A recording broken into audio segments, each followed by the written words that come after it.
The carrier arrived in order to dock in Vietnam amid China's buildup of military personnel in the waters, a move likely to be watched with a close eye in Beijing. The USS Theodore Roosevelt arrived in order to protect what the commander of the U.S. Pacific Fleet, Admiral John C Aquilino, termed as to safeguard their diplomatic relations with the state.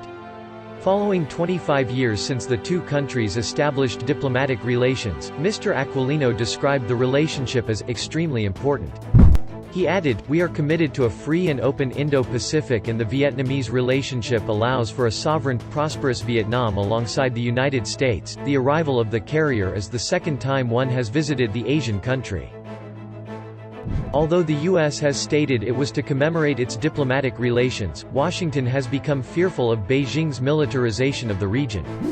Tensions between Vietnam and China hit a crisis point recently after the former sent spy boats into China's waters. According to the South China Morning Post, approximately 35 Vietnamese ships sailed near to Hainan at the end of January. The South China Sea Strategic Situation Probing Initiative also stated around 30 vessels had gathered in the area.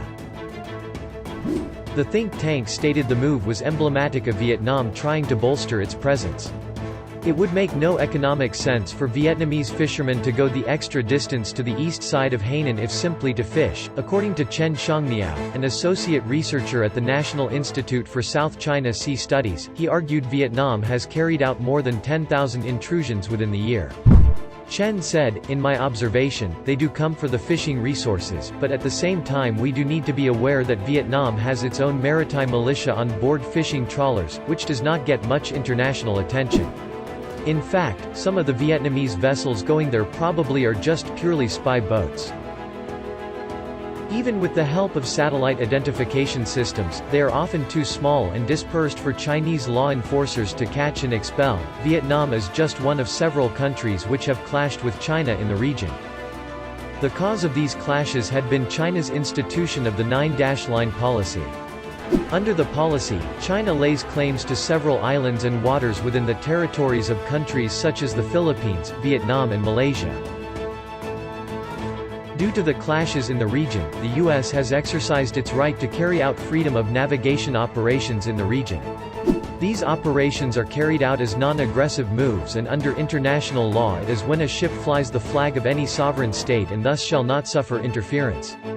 Colin Koh, a research fellow in S. Rajaratnam School of International Studies, Singapore said, "Clearly, under the Trump administration, we see a more concrete drive towards freedom of navigation operations programs in the South China Sea.